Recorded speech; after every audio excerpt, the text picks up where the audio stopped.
अस्सलाम वालेकुम everyone, it's Abdul Muqeed and welcome back to my YouTube channel. तो आज का हमारा टॉपिक है एस्केप सीक्वेंस।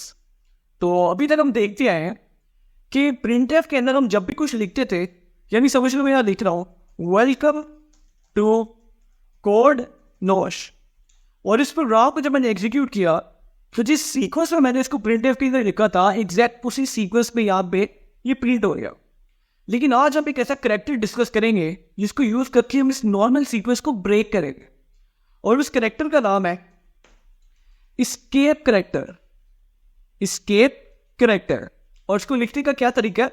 सिंपली जो हमारा ये बैकस्लैश है ना, इसको हम बोलते हैं एस्केप करेक्टर। तो एक चीज याद रखना कि जो एस्केप करेक्टर है ना, कभी भी हम इसको अकेला नहीं यूज कर सकते। यानी अगर मैं यहाँ पे लिखता हूँ वेलकम टू के बाद मैंने यहाँ लिखा बैकस्लैश, और अब मैंने इस प्रोग्राम को एग्जीक्यूट किया ना, तो ये देखा वेलकम टू कोश लिखा हुआ आ गया, लेकिन जो बैकस्लैश अभी मैंने लिखा है, जो एस्केप करेक्टर लिखा है, उसको कंपाइलर ने इग्नोर कर लिया। तो अकेला बैकस्लैश हम नहीं यूज कर सकते, लेकिन हमारा जो एस्केप करेक्टर है ये बैकस्लैश, इसको हम डिफरेंट करेक्टर के साथ कंबाइन करके काफी मजे के काम कर सकते हैं। यानी समझ लो हम क्या करना चाहते हैं कि हम ना इसको यहाँ से कट करते हैं और यहाँ पेस्ट किया।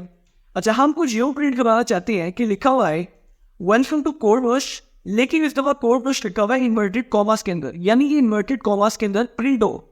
ये चीज में लिख रहा हूँ एज इट इज प्रिंट होनी चाहिए, और अभी लिखा हुआ एंड सब्सक्राइब। तो ये चीज मैं प्रिंट अगर करवाना चाहता हूँ तो हम क्या करेंगे, इसको यहाँ से कट किया, यहाँ पे आके हम इसको पेस्ट कर दिया। तो होना तो चाहिए था कि जो चीज मैंने प्रिंटफ की इन्वर्टेड कॉमास के अंदर लिखी है वो एज इट इज प्रिंट हो जाती।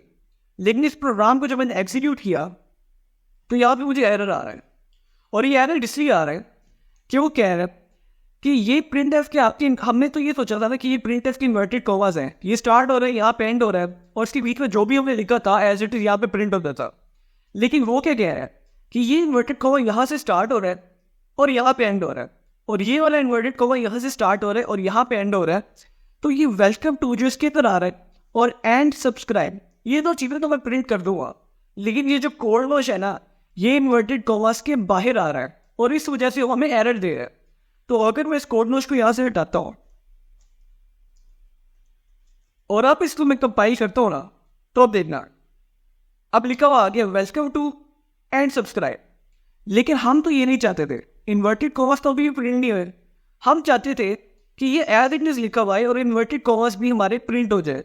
लेकिन उसने इन्वर्टेड कॉमास को as a simple character deal करके उनको प्रिंट करवाने के बजाय क्या किया, उनको एज इन्वर्टेड कॉमास डील करना शुरू कर दिया। ये हम नहीं चाहते हुए। तो इन्वर्टेड कॉमास को प्रिंट करवाने के लिए हम यूज करेंगे यहाँ पे एस्केप करेक्टर। तो यहाँ पे मैंने लिख दिया ये बैकस्लैश इन्वर्टेड कॉमास से पहले, और यहाँ पे भी लिख दिया। अब वो क्या करेगा, अब यहाँ पे आएगा ये वेलकम टू प्रिंट करेगा, उसके बाद उसको मिलेगा हमारा एस्केप करेक्टर, और उसके आगे लिखा हुआ इन्वर्टेड कॉमा। तो कंपाइलर को पता है कि अगर हमारा एस्केप करेक्टर और उसके आगे इन्वर्टेड कॉमा लगाओ तो उसको as a simple inverted comma को as a simple character deal करना है, और एज इट इज उसको प्रिंट कर देना। इस तरह उसको एज ए इन्वर्टेड कॉमा नहीं डील करना। तो अब इसको हम एग्जीक्यूट करेंगे तो ये देखना अब लिखा हुआ है वेलकम टू कोड नोश, और इस दफा कोड नोश की इन्वर्टेड कॉमास भी एज इट इज प्रिंट हो गए। तो इन्वर्टेड कॉमास को प्रिंट करवाने के लिए हमने क्या यूज किया, एस्केप करेक्टर यूज किया। इसी तरह अभी मैंने तुम लोगों को स्टार्ट में बताया था कि एस्केप करेक्टर हम अगर अकेला लिखे तो वो प्रिंट नहीं होता। लेकिन अगर हम चाहते हैं कि हमें एस्केप करेक्टर प्रिंट कराना है, यानी यहाँ बैकस्लैश लिखा हुआ है, तो वो कैसे करेंगे? तो उसके लिए भी सेम तरीका है। एस्केप करेक्टर लिखा तो कंपाइलर को पता है एस्केप करेक्टर के आगे एक और एस्केप करेक्टर लिखा है, तो इसका मतलब है सिंपली बैकस्लैश है ना, इस दफा इसको एज सिंपल करेक्टर के तौर पर डील करना है और इसको प्रिंट कर देना है। तो अब देखना अब मैंने इसका एग्जीक्यूट किया तो यहाँ लिखा है वेलकम टू, उसके बाद ये सिंपली सिंगल स्लैश प्रिंट हो गया। ठीक है, तो अगर हमने बैक स्लैश प्रिंट करना है तो उसके लिए हमें डबल बैक स्लैश यूज करना पड़ेगा। ठीक है, तो एस्केप करेक्टर की मदद से हम इन्वर्टेड कॉमा को भी इस तरह प्रिंट कर सकते हैं, और एस्केप करेक्टर को खुद भी इस तरह से हम प्रिंट कर सकते हैं। अब इसके अलावा काफ़ी सारे अल्फाबेट के साथ भी हम एस्केप करेक्टर को यूज करके काफ़ी सारे डिफरेंट फंक्शंस डिफाइंड हैं, तो उनको हम डिस्कस करते हैं। तो एक तो हमारा बैक स्लैश ई, और बैकस्लैश ई क्या करता है, सिंपली एक अलर्ट का साउंड जनरेट करता है। अभी हम करके देखते हो। उसके बाद है बैकस्लैश बी या बैकस्लैश के तौर पे यूज होता है। बैकस्लैश आर है, इसको भी मैं तुम्हें करके दिखाता हूँ यूज। लेकिन जो मोस्ट फेमस है, जो हमने आज डिटेल में डिस्कस करनी है, वो है \n और \t। ये तो बहुत ज़्यादा यूज भी होते हैं और इनको भी हम देखते हैं, लेकिन पहले हम इन तीनों को डिस्कस करते हैं। इनके अलावा भी काफ़ी सारे बैकस्लैश यूज करके कॉम्बिनेशन है। तो \a क्या करेगा, यहाँ से इसको हटाया, \a यूज़ किया, तो जब मैं इस प्रोग्राम को एग्जीक्यूट करूंगा तो तुम लोगों को एक ना अलर्ट का साउंड सुनाई देगा, इसको गौर से सुनना। अब मैंने इसको एग्जीक्यूट किया, अब देखना ये जो अलर्ट का साउंड आया ना, ये \a की वजह से आया।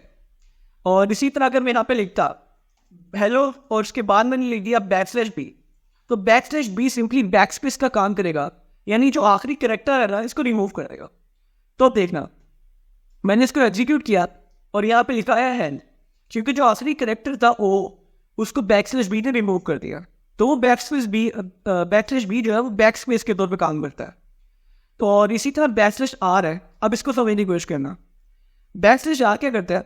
अब मैं यहाँ पे लिखता हूँ हेलो और उसके बाद मैंने यहाँ पे \r डाला और आगे लिख दिया है, तो \r क्या करेगा। अब देखते हैं, इसको एग्जीक्यूट करके दिखाता हूँ तुम्हें। अब लिखा हुआ यहाँ पे क्या आया, हेलो, हालांकि हमने क्या लिखा था, हेलो, उसके बाद \r और फिर हाय। तो हुआ क्या कि इसने यहाँ तक प्रिंट कर दिया हेलो, उसके बाद उसको मिला \r, तो वो दोबारा क्या किया, उसने हेलो यहाँ पे प्रिंट हो गया था, \r मिला तो कर्सर को दोबारा स्टार्ट पे ले गया और अब आगे लिखा हुआ है हाय, तो उसने हाय को दोबारा यहीं से प्रिंट करना शुरू कर दी, यानी जो हेलो लिखा था उसके ऊपर ही ओवरराइट करना शुरू कर दिया उसने हाय को। तो \r क्या करता है, कर्सर को उठा के दोबारा स्टार्ट में ले जाता है और उसके आगे जो चीज़ लिखी होती है उसको उसके पहली वाली बात के ऊपर ओवरराइट करना शुरू कर देना है, ठीक है। तो अब हमारा मेन टॉपिक आता है \n stand for new line character. ये क्या करता है कि समझ लो मैंने यहाँ पे लिख दिया \r की जगह लिख दिया \n, तो ये क्या करेगा, यहाँ पे प्रिंट कराता आ रहा है तो वो, उसके बाद उसको मिला न्यू लाइन कैरेक्टर, तो वो कहेगा यहाँ पे लाइन है एंड हो गई है, अब जो प्रिंटिंग करनी है ना वो आपने नेक्स्ट लाइन से स्टार्ट करनी है।